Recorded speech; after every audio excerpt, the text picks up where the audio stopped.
Good morning, class. How are you this morning? So before we're going to proceed for our class this morning, I have 3 rules for you to follow. Rule number 1, observe silence. Rule number 2, do not answer in chorus. If you want to answer, just raise your right arm or right hand and wait until you are told to answer. And lastly, rule number 3, participate well. So this time around, I will let you hear or listen to the song entitled If I Were a Boy by Beyonce. So let's play the song now. So what is the message of the song? Or what is the mood of the song? What does the song express? Does the song express facts or contrary to facts?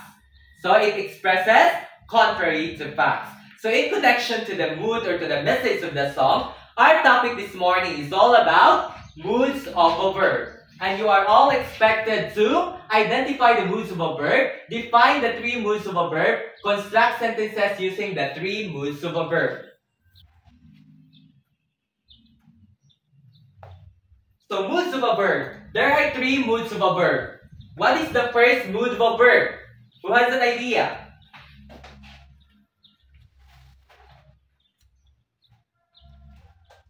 The first mood of a verb is indicative mood. Maricel, can you read? Alright, thank you. Indicative mood expresses facts or asks questions. See for an example. We have ostriches cannot fly. And we all know that an ostrich cannot fly. So it expresses facts. And what do you call to the mood of a verb that expresses facts? Indicative mood. And the second mood of a verb is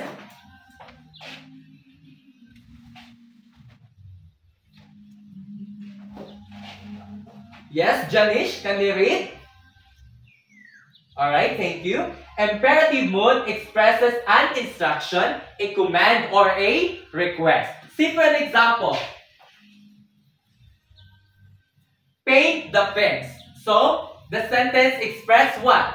An instruction. And what do you call to the mood of a verb that expresses an instruction? Imperative mood. And lastly, we have the third mood of a verb, which is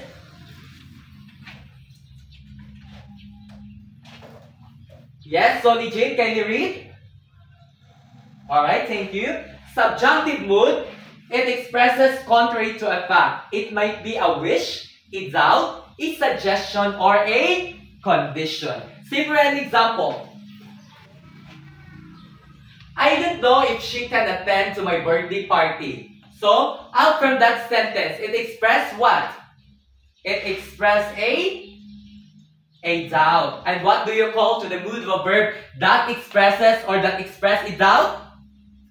Subjunctive mood. Again, what are the 3 moods of a verb? Indicative mood, imperative mood, and subjunctive mood. At this time around, let's have an activity. So I will group you into 2. So this will be the group 1 and this will be the group 2. So I want you to fall in line. So here is the mechanics of the game. Are you familiar with the message relay? So the first person in your group will pick 1 question from me and memorize and familiarize the sentence or the question carefully.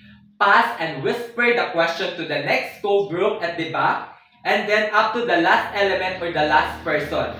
The last person in your group will be the one to answer that question. So just raise your right arm or right hand. The first group who can earn first 3 correct answers will be proclaimed winner. Alright, is that clear? Okay, let's start the game now.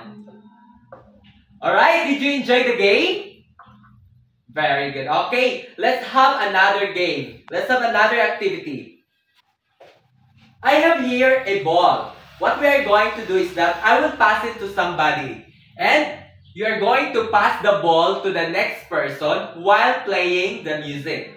Once the music stops, the last person who is holding the ball will be the one to answer my question. Are you ready? Okay, let's start the game. Alright, did you enjoy your activity this morning, class? Okay, in your last activity, I want you to get a piece of paper and I want you to answer this one.